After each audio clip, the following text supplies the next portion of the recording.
अज कम जो जमीनें यहाँ इनके पास है जिसकी ये काश्त कर रहे हैं वो तो उनकी ही रहने दो। ये कौन सा इंसाफ है?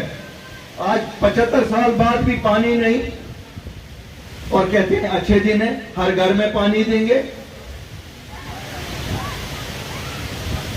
अगर हमें आगे अपने बच्चों के लिए कुछ सोचना है तो बदलाव करना पड़ेगा। बदलाव ऐसे नहीं होगा साहब।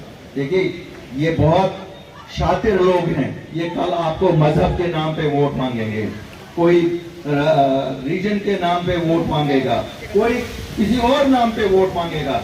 जरा आप मेहरबानी करके सोचिए, आप अपने बच्चों को मद्देनजर रख के वोट दीजिए जिसके लिए आपको लगता है जो आपकी बच्चों की फ्यूचर की जमानत करेंगे। जमानत तो अल्लाह देने वाला होता है, इंसान कभी नहीं। लेकिन हमें सही डायरेक्शन में तो कदम उठाने पड़ेंगे। कोई बाहर से तो नहीं आएगा ना हमारे बच्चों के लिए सोचने के लिए, हमें सोचना पड़ेगा। और आप में वो ताकत भी है और हिम्मत भी है कि जब आप उठ जाओगे, ये जो ड्रामाबाजी और नाराबाजी करते हैं, जुमलाबाजी जो करते हैं, ये कहीं खड़े नहीं दिखेंगे। इनको एक ही सवाल पूछो, 2014 से तो आपको दिया है, 2014 से तो 3 साल आप उन्हीं लोगों के साथ बैठे रहे जिन लोगों का आप कहते थे हमने इनका राज खत्म करना है, खानदानी राज। 2018 के बाद तो आप ही हो। 4 साल में कुछ हुआ सा? मुझे बताइए। इसमें तो कोई कश्मीरी शामिल नहीं था, ये तो सब खुद यही लोग हैं। आप बताइए यहां आपकी क्या डेवलपमेंट हुई? ये तो बहुत कुछ कहते हैं। एक शिकायत है इनको, ये कहते हैं जम्मू वाले हमेशा रोते ही रहते हैं, कहते हैं कुछ नहीं। जरा इनको जवाब तो दे दो। मैं यहां आप लोगों से इसलिए भी ज्यादा बात करना चाहता हूं, रोज बात हो रही है 70,000 करोड़ इंडस्ट्रियल इन्वेस्टमेंट आ गई। आपने देखी होगी जो इंडस्ट्री लगी है वो भी बंद पड़ी हुई है, और अगर कोई चल रही है उसने लोग बाहर से लाए हुए हैं। हमारे बच्चों को क्या मजदूरी का काम भी नहीं दे दोगे? अब तो एक नया बाजार खड़ा हुआ है, कठुआ से शुरू हुआ है। कठुआ जिले में हरियाणा से लोग आ रहे हैं, यूपी से लोग आ रहे हैं, बिहार से लोग आ रहे हैं, उनको जमीनें दी जा रही हैं। जमीनें हमारी और इनको बेची जा रही हैं। क्यों? इन्होंने एक रास्ता निकाला।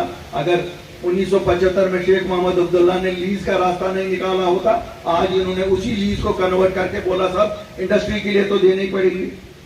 ये तो ऊपर वाले का शुक्र है। हम लोग कैसे लड़े, 95% जमीनें कैसे बचाई हैं कि नहीं साहब एग्रीकल्चर लैंड नहीं बेच सकता है कोई।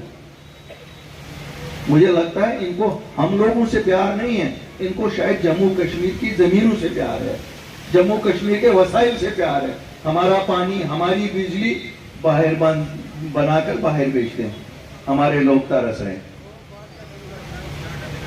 और हमें क्या कहा जाता है, साहब अब हमने फैसला कर लिया है जो सूद इन पे चढ़ा हुआ है बकाया बिजली फीस पे वो माफ करेंगे। भैया आप कौन सा सूद दे रहे हो किसी को? जिनसे आप बिजली ला रहे हो आप तो उनको 5-5, 10-10 साल पैसा नहीं देते हो, तो हमारे लोगों पे क्या एहसान?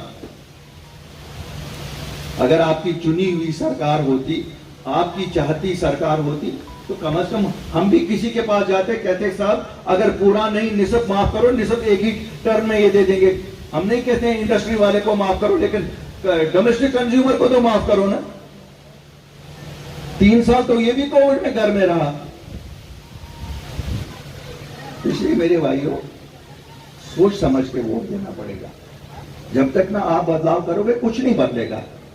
अगर आप पूछें कि यही चलता रहे, वहां से आके आपको यही बोला जाएगा जनाब आप देखो कितने हजार टीके लगे, कितने लाख टीके लगे, कितने लोगों को आयुष्मान भारत में हमने इलाज किया। भाई सुख सुख चाहो, लोगों को सेहतयाब रहने की दुआ करो। ये तो इंश्योरेंस कंपनियों का काम है। आपने आयुष्मान भारत दिया, आप तो ये देखिए आप प्रीमियम कितना दे रहे हो उन इंश्योरेंस कंपनियों को। हमारे लोगों ने तो ठीक है, मुझे कल मैं कहीं प्रोग्राम में गया, वहां आंकड़े गिनवा रहे थे, बीजेपी वाले आंकड़े गिन रहे थे कि 4 लाख लोगों ने आयुष्मान भारत का फायदा उठाया। अब ये बिल्कुल सही बात है, इंश्योरेंस मिला, ये भी अच्छी बात है कि यहाँ जम्मू कश्मीर के सभी लोगों को 5 लाख रुपए तक का इंश्योरेंस है आयुष्मान भारत में। लेकिन साहब ये भी बताए ना, जम्मू कश्मीर की बिजली कितने हिंदुस्तान में कितने करोड़ लोगों को आप दे रहे हैं? ये भी हिसाब करो ना। ये जब आप गिनती करते हो 4,40,000 लोगों ने आयुष्मान भारत का फायदा उठाया, ये भी तो दूसरा कहो। आज ये भी गिनवाया जा रहा है शौचालय कितने बनाए गए। शर्म करो। 75 साल बाद अब हमें जम्मू कश्मीर में ये गिनवाने के लिए आए हो कि शौचालय कितने बने। आप तो कहते हो हम पांचवी दुनिया के सबसे पांचवें नंबर पे आ गए हैं तरक्की में। आप अंग्रेजों को भी पीछे छोड़ दिया। तो शौचालय गिन रहे हो। अगर गिनना है गिनो। अल्ताफ बुखारी से सुनो। 23,000 स्कूल है तुम्हारे सरकारी सेक्टर में। 19,500 की तो न शौचालय है, न बिजली है, न पानी है। और अगर सुनना है तो सुनो, आपके पीएचसी 90% पीएचसी में डॉक्टर नहीं है, टेक्नीशियंस की तो बात ही नहीं है। ये आप हमें कहते हो यही तरक्की है, यही अच्छे दिन है हमारे।